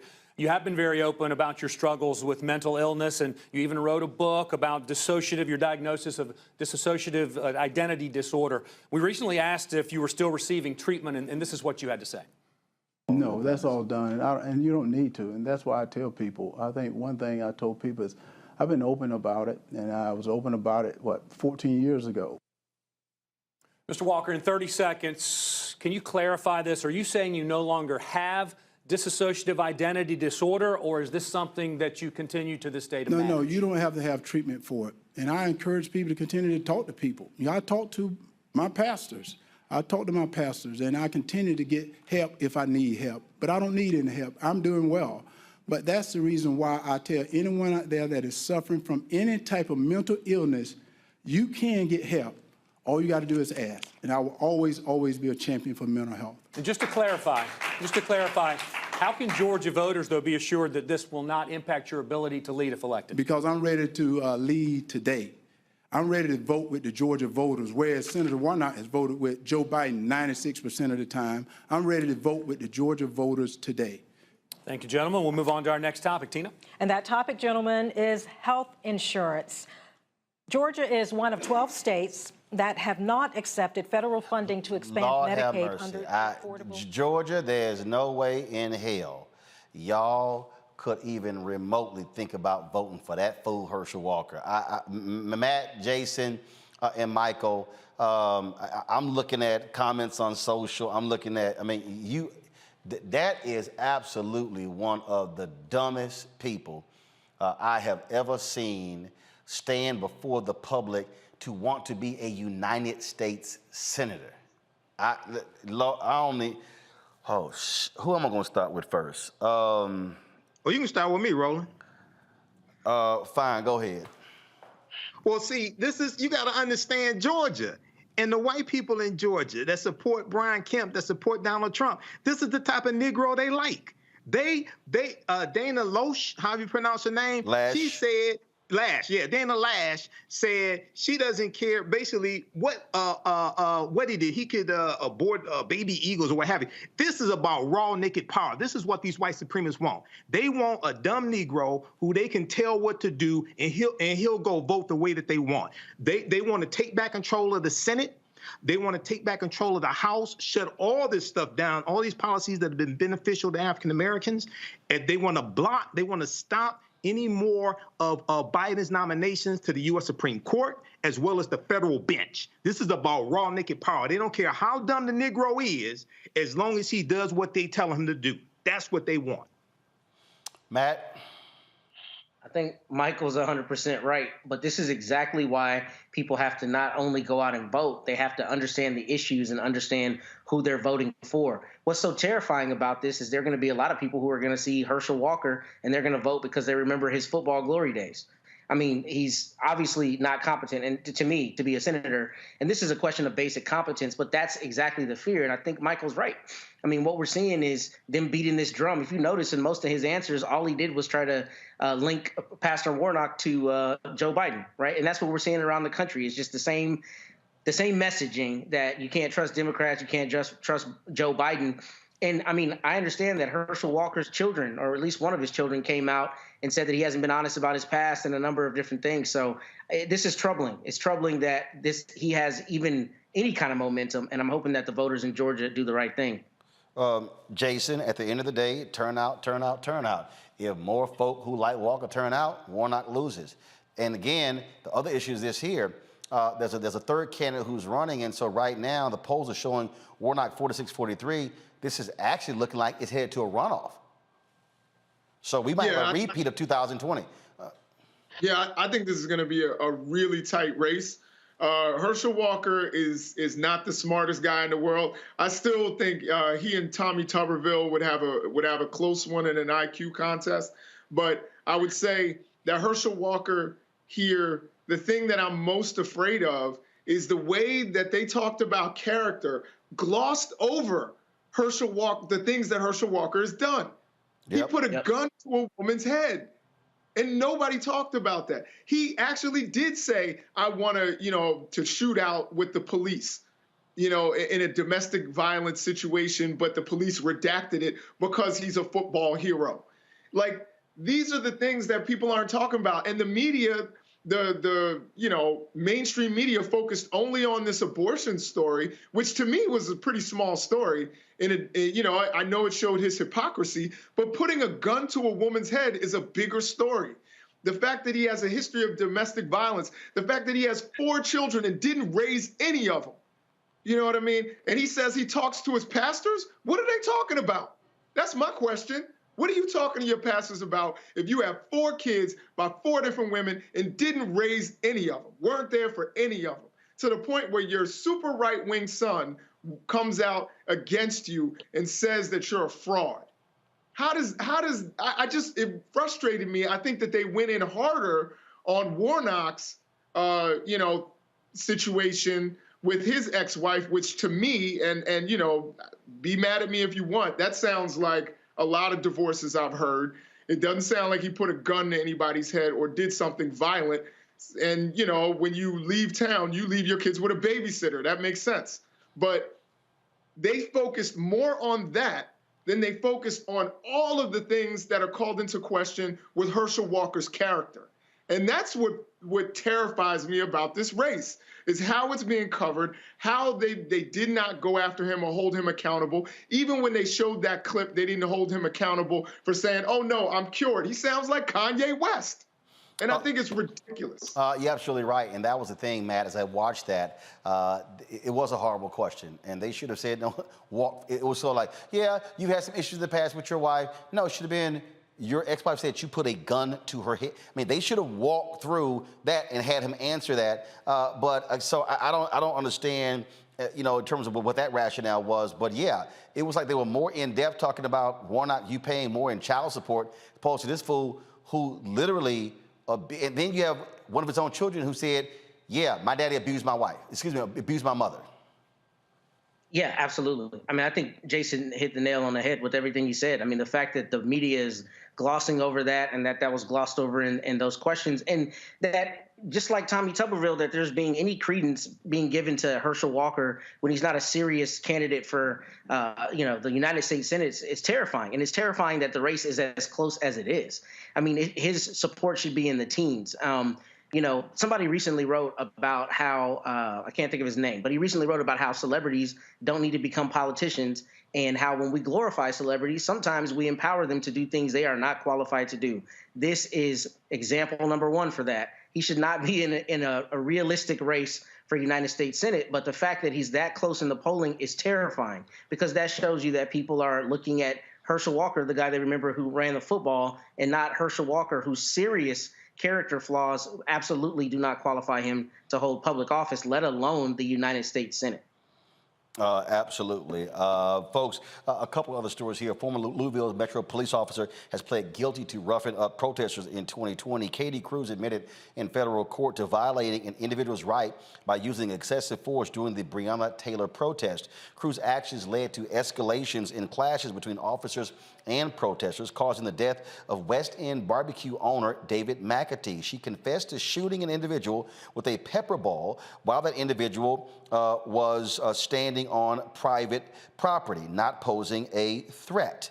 Cruz pleaded guilty to 1 misdemeanor count of using unreasonable force. She's facing up to a year in prison and a fine up to $10,000. Folks, in California, Justice Department defines the Orange County DA's office and the Sheriff's Department with violating the civil rights when using jailhouse informants. The DOJ's investigation focused on custodial informant activity from 2007 through 2016 and discovered the custodial informant program systematically violated criminal defendants' 6th Amendment right to counsel and 14th Amendment right to due process of law. It was found that prosecutors and sheriff deputies violated the 6th Amendment by using jailhouse informants to get incriminating incriminating statements from people who had been arrested after those individuals had been charged with a crime. The department also found that Orange County prosecutors violated the 14th Amendment by failing to disclose exculpatory evidence about those custodial informants to criminal defendants. Matt, explain to people why this is so significant. Well, when I read this story, I was really, really glad to see that Kristen Clark and the Justice Department have done this work, because a lot of times people use jailhouse informants in prosecutions. But what is especially insidious in this case is that they use them to elicit statements. What normally happens is jailhouse informants will contact the authorities and say, I have information. They planted informants, and they had those informants go try to get information. And I actually think they also violated the Fifth Amendment, which, you know, protects you against self-incrimination. So what they did is they had jailhouse informants go ask people about their cases to try to get incriminating statements. The Sixth Amendment under the Constitution gives you a right to a lawyer. So when they're saying it's impinging on the right to counsel, it's saying that you don't have a right to a lawyer like you normally would to help you either decide to make a statement, not make a statement, or how you want to frame that statement. Because here they're in custody, they're in prison or in jail, and at that time, you know, when they're making a statement, they don't have their lawyer there to advise them. And then as it relates to the 14th Amendment, that goes to due process, which basically means if you're going to go through a system or through a process on a prosecution, you're entitled to that system and that process being fair. So here, if you don't give exculpatory evidence, which is evidence that shows you're either not guilty, or mitigating evidence that shows you're not as guilty as you're being accused of, then that divests you of the opportunity to have a true due process that you go through. So when I read this, I mean, this is one of the best stories that you've had on about DOJ, because this is really getting at the meat of injustice. A lot of times jailhouse informants do and say things that are obviously just in their self-interest, but this is especially heinous because this is law enforcement directly stepping on people's constitutional rights by using jailhouse informants that they plant to try to get statements. So this is really incredible work, and I'm glad to see that they've done it. I keep saying repeatedly, Michael, this is elections matter, and I'm going to keep gassing up Kristen Clark and the Civil Rights Division because they are doing consistent, great work. Absolutely. And, you know, once again, a lot of this is in the tradition of why the Department of Justice was created during Reconstruction in 1870. Okay, it was created to enforce the new rights of the newly freed slaves of African Americans, and they were cracking down on the Ku Klux Klan. You had the 1871 Ku Klux Klan Act as well. We saw a number of Klansmen prosecuted behind that. So this is good work, but this is an example, once again, as you said, Roland, how elections have consequences. Now you compare this to the Donald Trump Department of Justice. Okay, they were against holding police officers accountable. One of the first things that Jefferson Beauregard Sessions III did when he became Trump's first attorney general was back off of prosecuting police officers, and they reinstated they reversed the policy from 2013 from Attorney General Eric Holder, which backed off of charging low-level nonviolent drug offenders with the harshest sentence. They backed off of that, and they backed off of holding police officers accountable as well, because he said it would depress the morale of police officers. So we see a total 180 in the way this Department of Justice under Merrick Garland is operating and the ones under the Trump administration. Jason. Yeah, I mean, I think Michael and my other counterpart totally just broke it down 100%, that the DOJ is now under new management, and they've got new priorities. And I think what Kristen Clark is doing is the right thing, is cleaning up house around the nation and within our justice system, which whatever powers that they have, that they should use them the correct way. And we look at the other DOJ that was basically a law firm for the former president versus this DOJ, where the president is completely separate and they're investigating everything with merit, including his own son. I think you see the way executives should behave and also the way DOJ should handle their things within their purview around the nation. All right, folks, got to go to break. We come back, our Education Matters segment. I look forward to that. And we're talking about an effort to get more African Americans into the eye care industry. Folks, support us in what we do. Download the Black Star Network app, available on all platforms: Apple TV, Android TV, Apple phone, Android phone, Roku, Amazon Fire TV, Xbox One, Samsung Smart TV. Also, you can support us with your finances as well, joining our Bring the Funk fan club. Trust me, your dollars make it possible for us to do what we do. P.O. Box 57196, Washington, D.C. 20037-0196. Cash App is $RM Unfiltered. PayPal is R Martin Unfiltered. Venmo is RM Unfiltered. Zelle is Roland at RolandSMartin.com. Roland at RolandMartinUnfiltered.com. We'll be right back.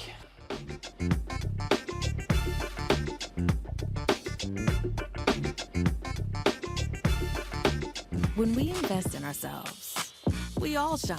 Together, we are Black beyond measure.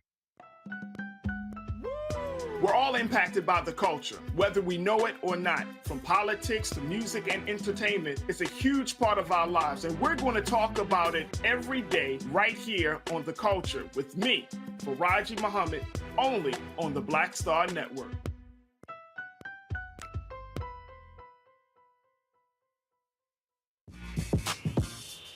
When we invest in ourselves, our glow, our vision, our vibe, we all shine.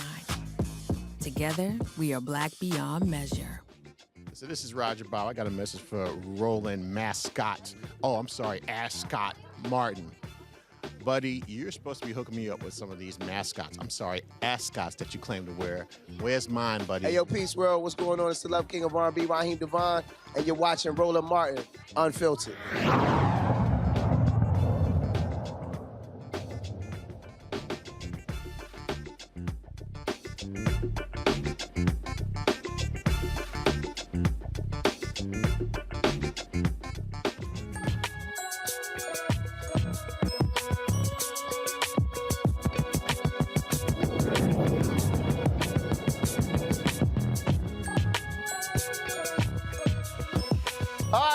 Did you know that only 1.8% of practicing optometrists, that the folk who deal with your eyes, are African American?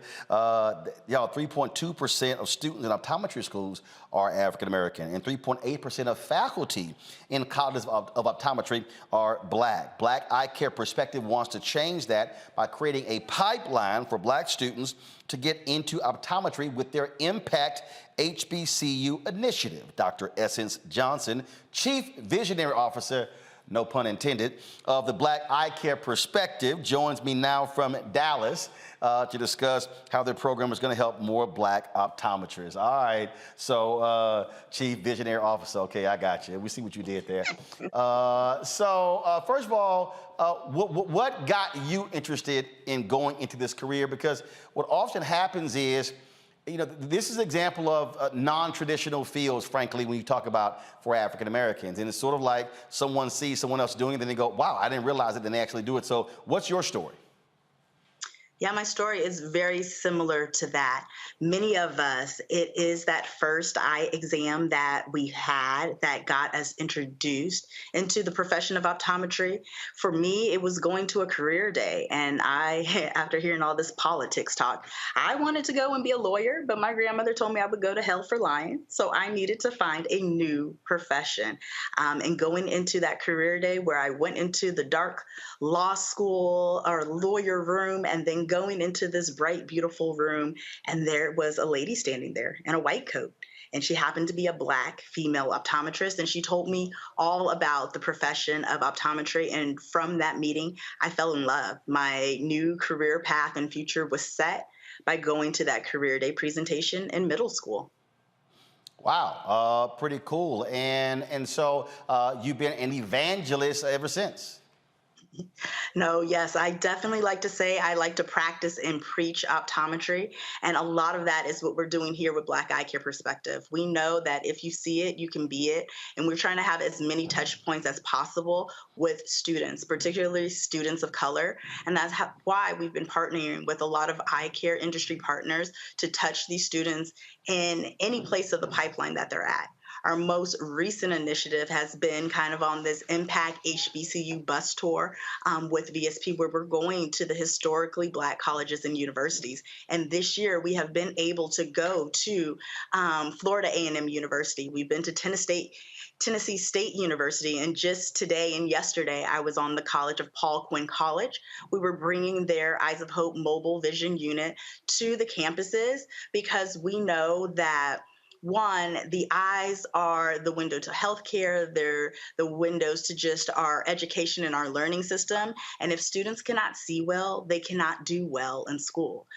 There are actually studies that show that people who are not getting their eyes checked as a young child, they're 5 times more likely to not succeed and to not go on to higher education. That 44% of students that have uncorrected refractive error, so just needing something as simple as glasses or contact lenses or other treatments to see better, they're not being successful in school, and the students on college campuses are no exception.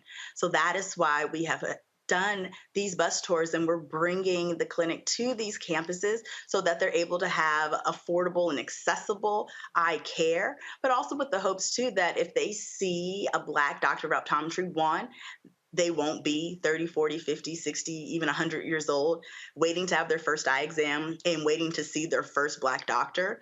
But we are right there with them, and we're able to have those conversations about the career paths and opportunities that exist in the eye care industry as a whole.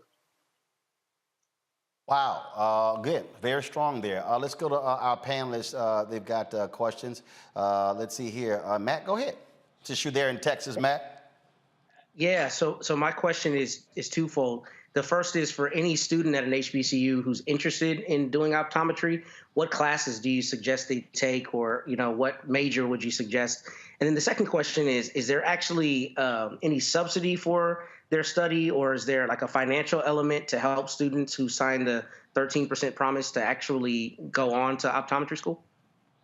Well, yes. So a majority of students that are pursuing careers in optometry, they're biology majors, but honestly, you can be any major from any background. Of course, a lot of the prerequisite work is heavy in the sciences. So you're taking biology, chemistry, organic chemistry, physics. And then, of course, there's your other core prerequisite classes. And then we have what we call the optometry admissions test.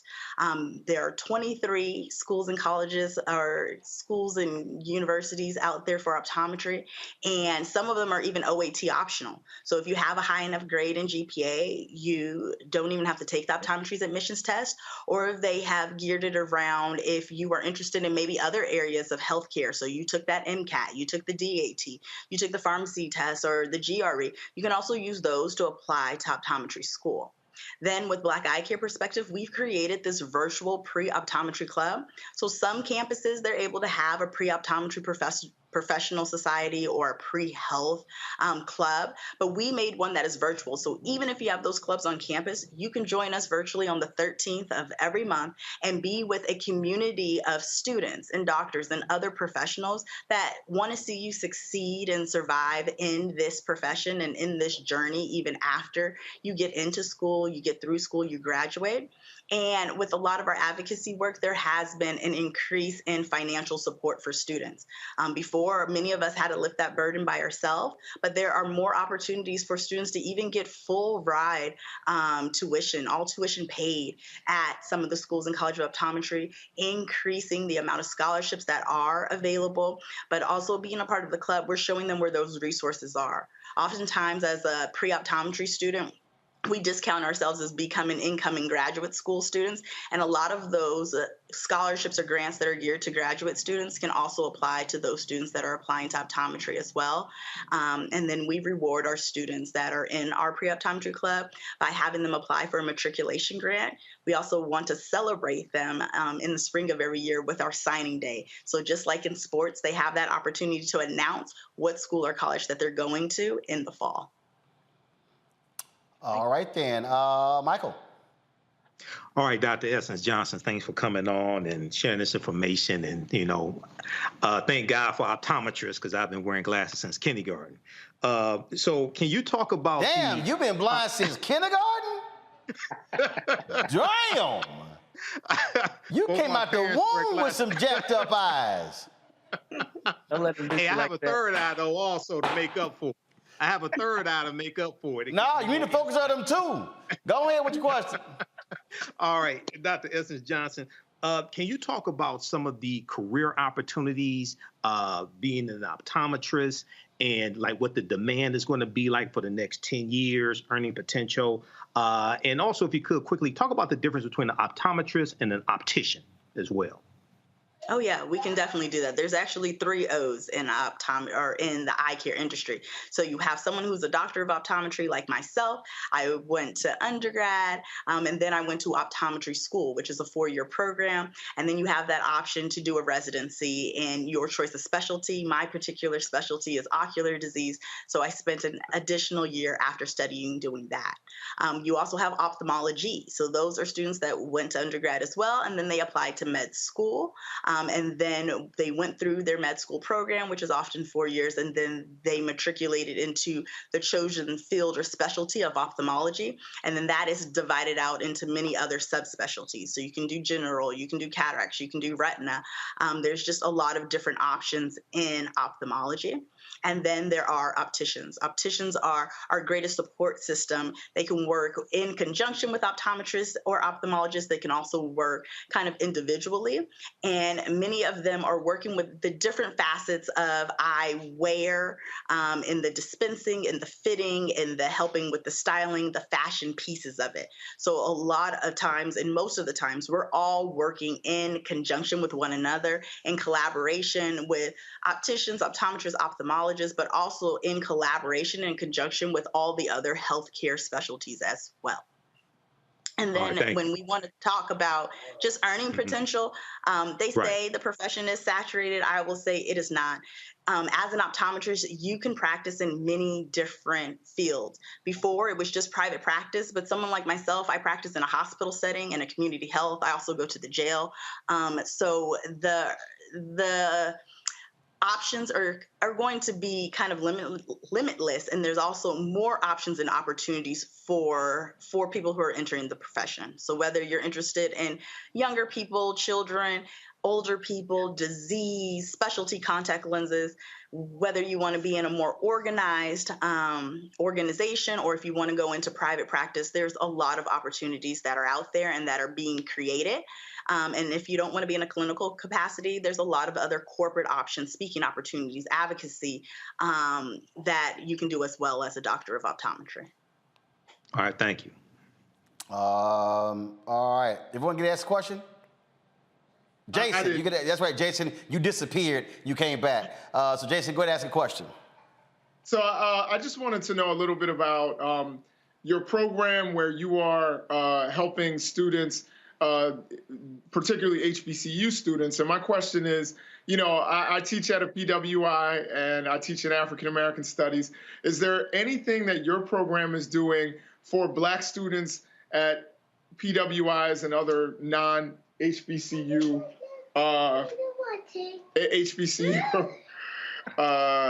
settings?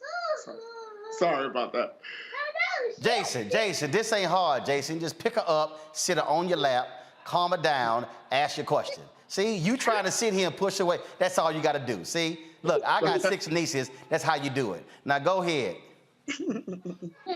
Right. So I guess my question was, is there anything that your program does for students at PWIs, Black students at PWIs, to get them into optometry? So this is why we are hosting our Impact HBCU event. It's going to happen on this coming Tuesday, October 18th at 7:30 p.m.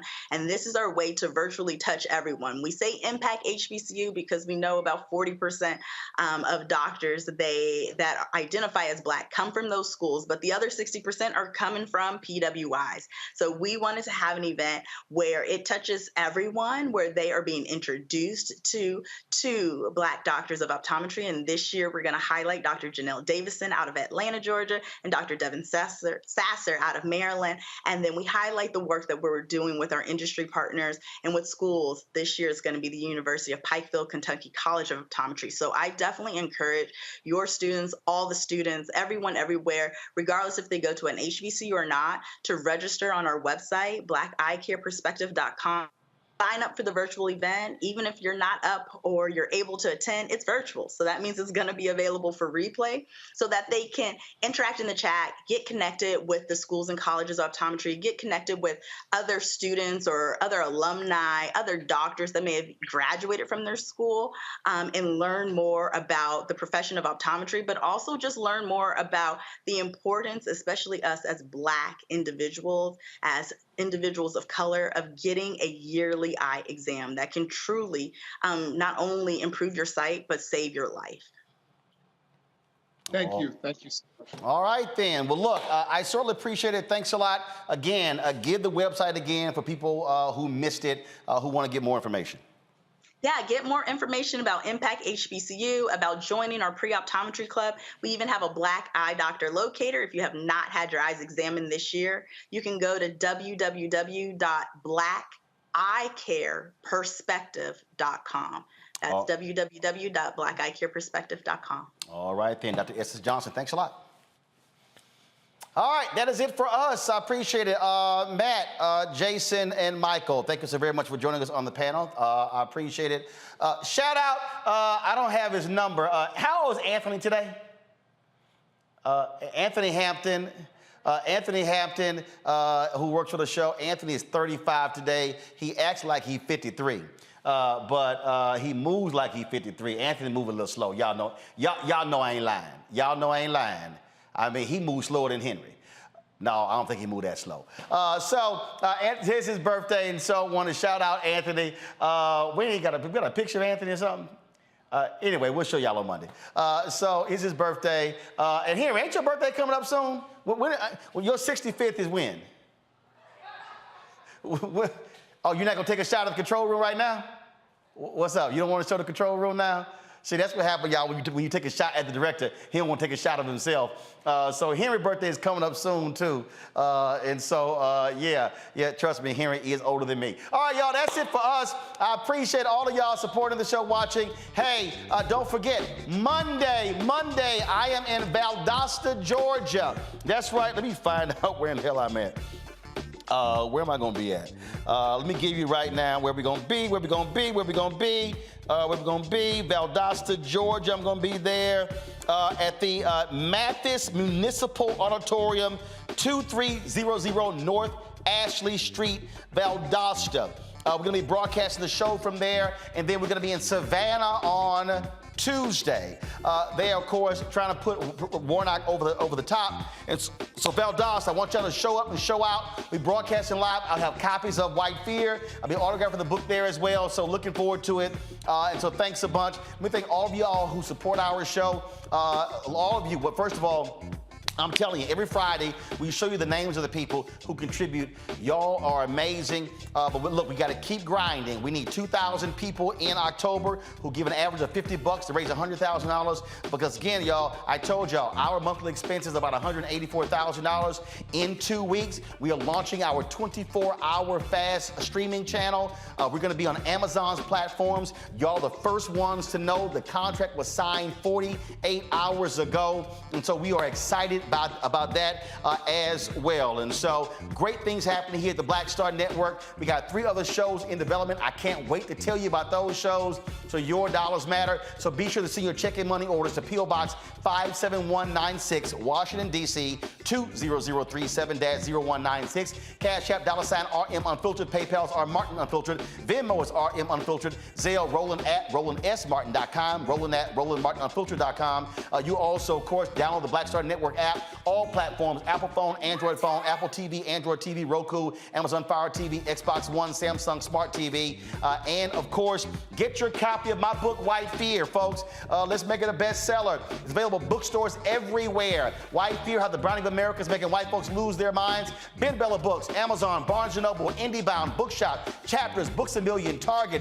Order through your favorite Black bookstore or download it on Audible. And you know how we end the show every Friday? We show you the names of all of our donors.